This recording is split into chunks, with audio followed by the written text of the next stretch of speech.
Hello from inside the CBS Arena on opening day, where Hull City have drawn 0-0 here at Coventry, and that feels like a really, really good point. I think if you'd have offered most City fans, and particularly the 1,700 or so that were here this afternoon, a point at the start of play, I think everybody probably would have gone, yeah, I'd probably take that. Given where you look at, when you consider where both teams are at, City obviously survived on goal difference last season. Coventry got to a playoff semi-final and looked to be going to a final until the last couple of minutes up at Sunderland. They're obviously a really settled team. Manager's been there a while. They've got a lot of good players. They're very, very good going forward. Lots of fluid play. Whereas City, as we know, new manager, lots of new players. Some players out there today that hadn't played much in pre-season. And if I'm honest, I think they deserved it. I thought they defended absolutely brilliantly. And yes, Coventry, in the end, had a lot of possession. Although in the first half, City actually shaded the possession as the overall game. I think it was like 58-42. But anyway, they had a lot of pressure, a lot of balls in and around the penalty area. I think they had 17 shots on goal. Only three were on target. And if I think back, I can't remember Ivo Pandor really being tested. Probably the only time he was tested was from a Jack Rudoni header in the first half, and it was one of those TV saves where he dives like flamboyantly through the air and catches it. They kept them at arm's length, if I'm honest. I thought the whole back four were tremendous. I thought Drame was very good. Ryan Giles down the left-hand side was good again, and Shemi Ajay was probably my man of the match. But I thought, again, Charlie Hughes was brilliant. And it's comical in many respects because, obviously, as we know, Coventry have put two bids in, £4 million and £7 million, both rejected by Coventry. So they want him, and he was absolutely brilliant today in front of 29,500 people. So, yeah, there's a lot to work on, obviously. But this is a solid start, I think. I think you can't ever complain, I don't think, about coming to Coventry and getting a point at any point of the season. Opening day, as I said, so much change, particularly at Hull City. New manager, new players, a new setup. This is a really, really difficult away game. So to get something from it, clean sheet as well, I just think it creates that little bit of there's already positivity around after the last couple of weeks. The way pre-season has gone with 5 wins and a draw from their 7 games. The feeling that the fans have got with the manager, there's a connection there. I've got to be honest, he came into the pre-match press conference and he's just brilliant to talk to. He's really refreshing, and he was joking. He was asking, about his, because I made a reference to the fact he'd got a pretty cool suit on. Normally he's been in tracks, like throughout the summer he's been in tracksuits. He looked really smart, and I made a comment, and he was asking me if I thought he'd got a nice tan from being out in the sunshine. Then he was on about his playing career being clattered by Alphonso Davies, and then he was telling me how he was going for a beer with Frank Lampard after the game. He's just a really, really nice guy. So because of that, on a human level, you want him to do well anyway. But from a work point of view, because he just answers your questions, you ask him a question, he answers it. And not all managers are like that. Some are very guarded and won't give you a lot. And so from that point of view, you really want him to do well. And you can see why his players put in that performance today, because that would have been easy to have conceded early on, and then you get beat 3-4-5, and suddenly it's an absolute disaster on the opening day, and you're chasing your tail from day one. But I think because of how he is, and he's got his players organised, they believe in what they're being asked to do, and yet they didn't offer a huge amount going forward, and we know that is, we've all said, including the manager, that's the big concern going forward. But we'll come to that in just a minute. I think they'll get better. But the first and foremost thing is to be solid. Whatever you do at the end of the game, you come back on the coach with a point in your pocket or a clean sheet, and you've got, and they've got that. So it's a really solid start. Lots of things to admire. The fact that they protected the goalkeeper so well. I thought it was a really promising debut from Joel Ndala. I mean, there weren't too many. I guess the big question before the game, and we said this on the podcast in the week, was I think the majority of the team probably picked itself, but what would he do on the left-hand side? Obviously, Nathan Tinsdale has done really well in pre-season, but would he be risked in a championship game? Conversely, Ndala's not played at a championship game before. So would he be risked on the left-hand side, given the likes of De Silva, of Redoni, of Mason Clark? We saw what Mason Clark did here against City last season, completely destroyed them. Sakamoto as well. They've got such good players. So they're so fluid in that final third, and they carve out chances because of how they play. They're good players at this level. Hence why they got to a playoff semi-final. So. But I thought Indala did really well coming in, and he created a wonderful chance in the first half. He jinked in off the left-hand side, went past a couple, played in Slater, who really should have done better. Slater was one of the other two changes today from the team that played Getafe last week. Regan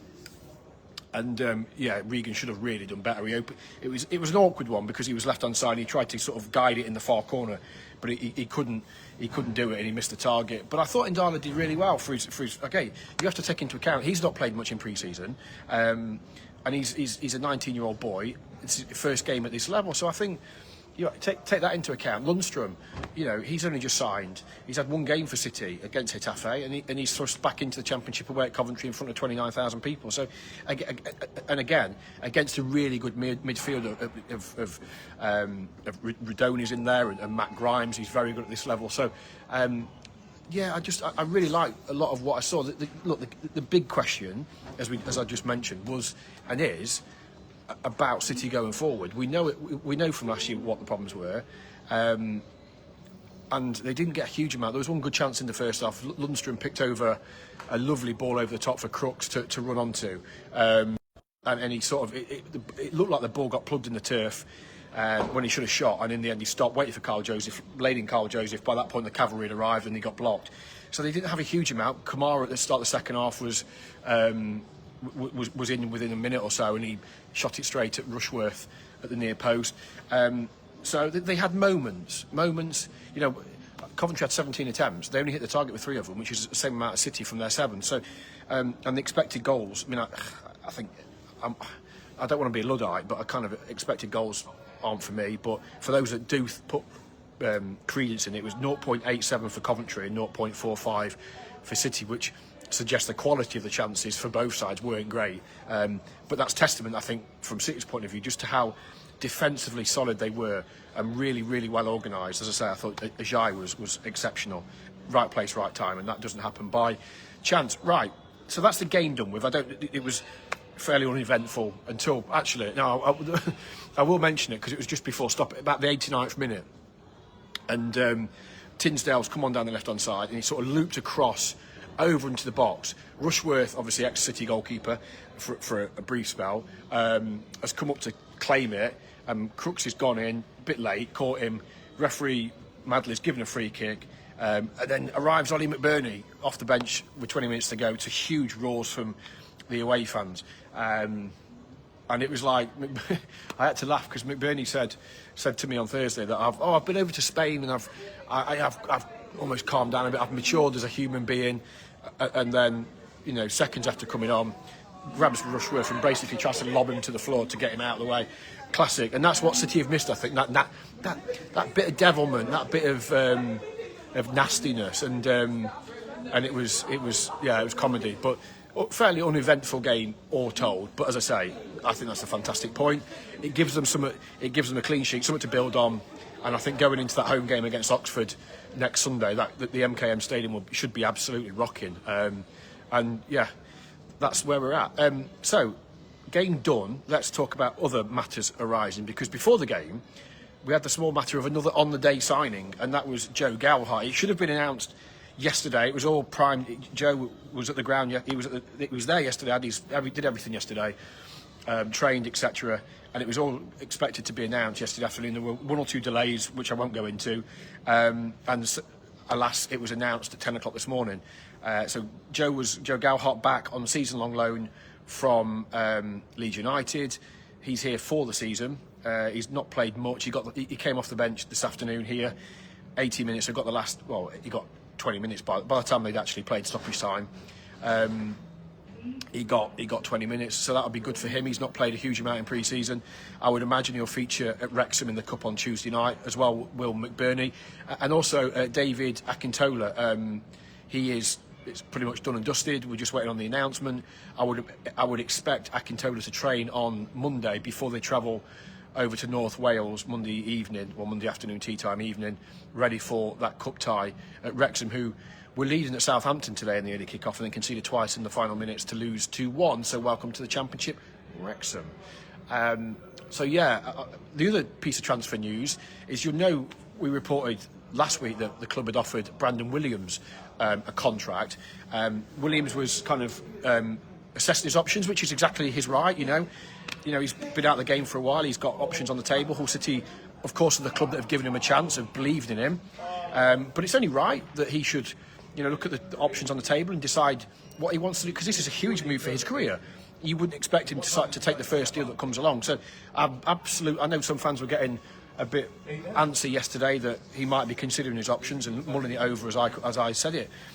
But you can't blame him. This is a huge move at 24 for Brandon, given what's happened in the last couple of years for his career. So he's rightly done that, but he's accepted, as we understand it, his deal. It'll be a two-year contract with the option of a third.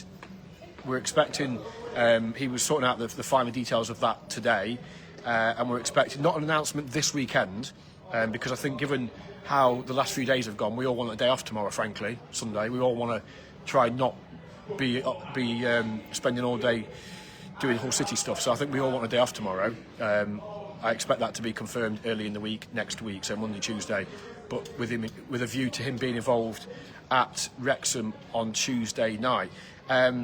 So that's kind of where we're at transfer-wise. So Galhot in, made his debut today.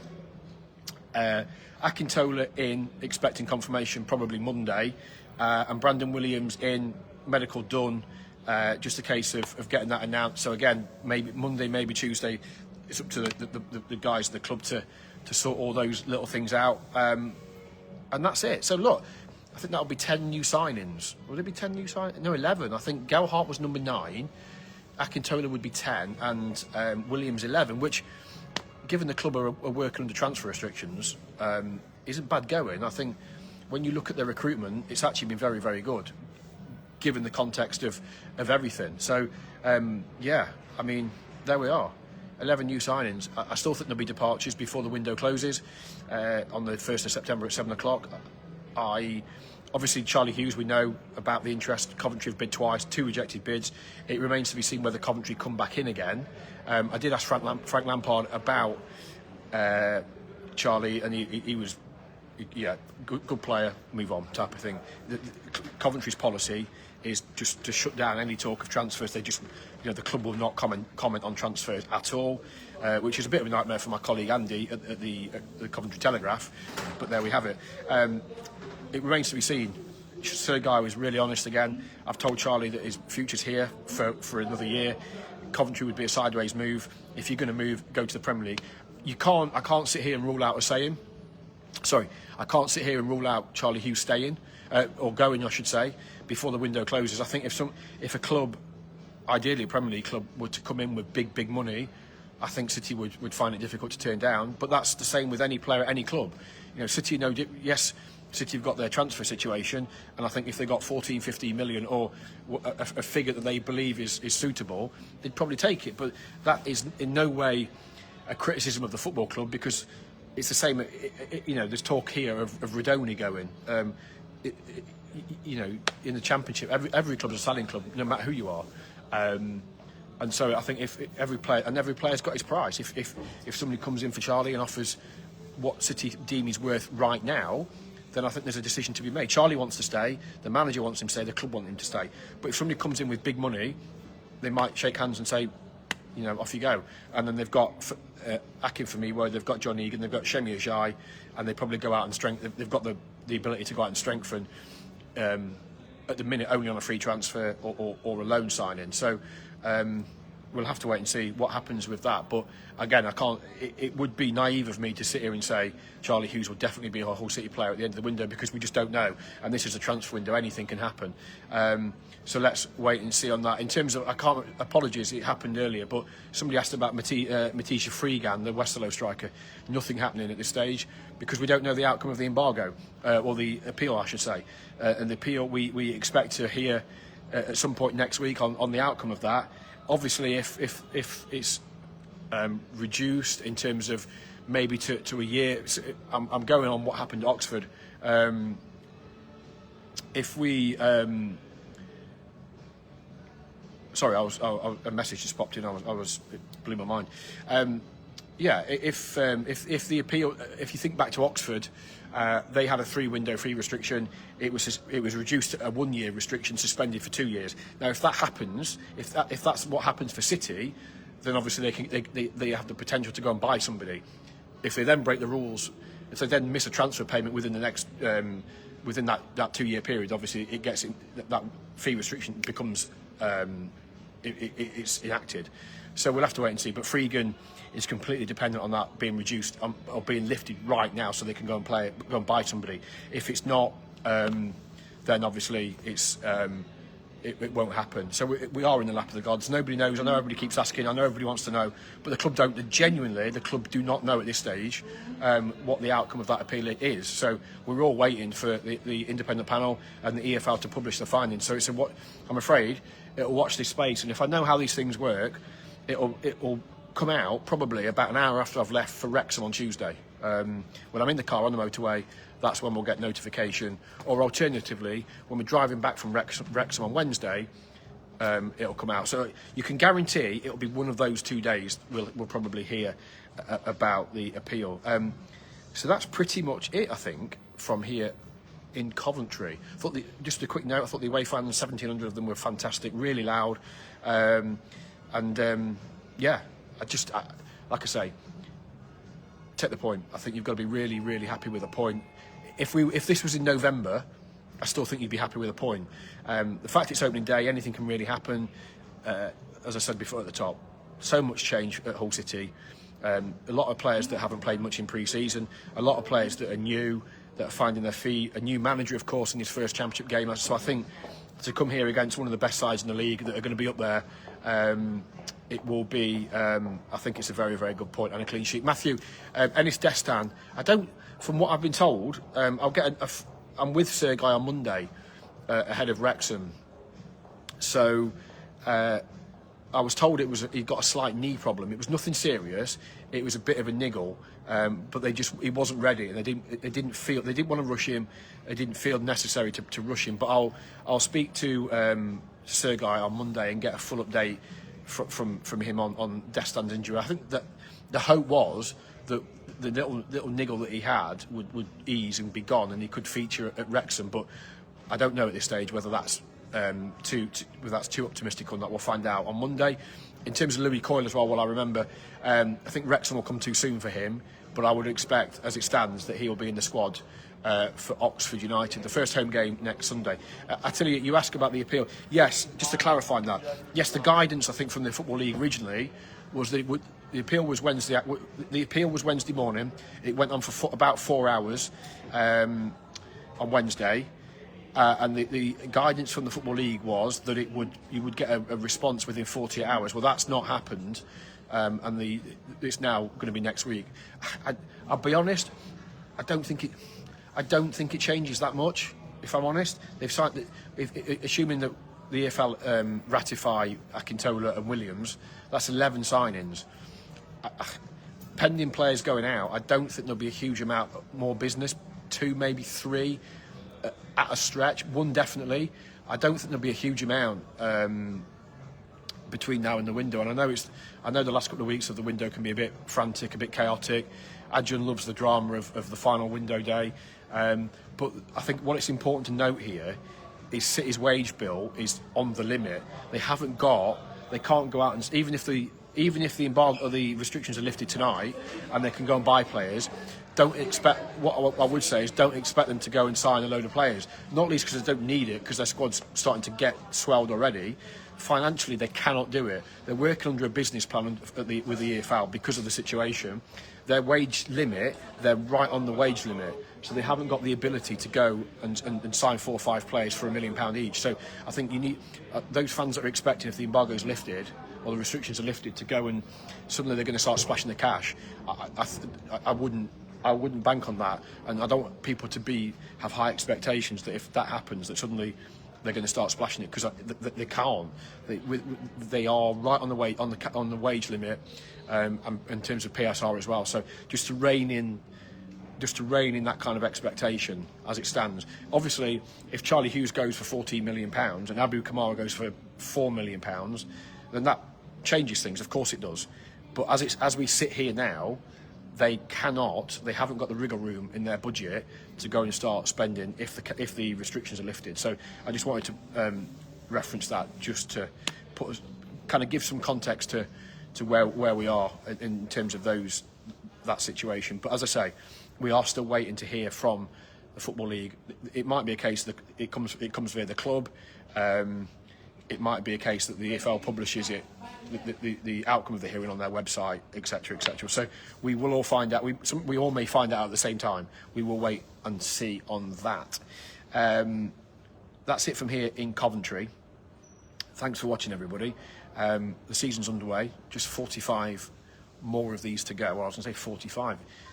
We've definitely got at least 2 cup games to come. Definitely one on Tuesday. It'd be really nice, wouldn't it, to go to Wrexham and get a victory and get ourselves in the hat for the second round. That's not something we've been familiar with recently. If you are heading to Wrexham, have a safe journey. We'll have hopefully a podcast for you on Monday, but Monday's going to be a busy day with press conferences and whatnot, and then obviously Tuesday travelling down across to Wrexham. So we will see. But that's it from here in Coventry. A point on the board, a good start for City, plenty to be encouraged by, and that's it. If you were here, Michael, sorry, just quickly, Michael, the young lad from Liverpool. I'm not sure who you're referring to. Jordan, yeah, Giles was brilliant today. Defensively, I thought he was excellent, and going forward, he was excellent. It could be a season of redemption. I love Gilo. I love him.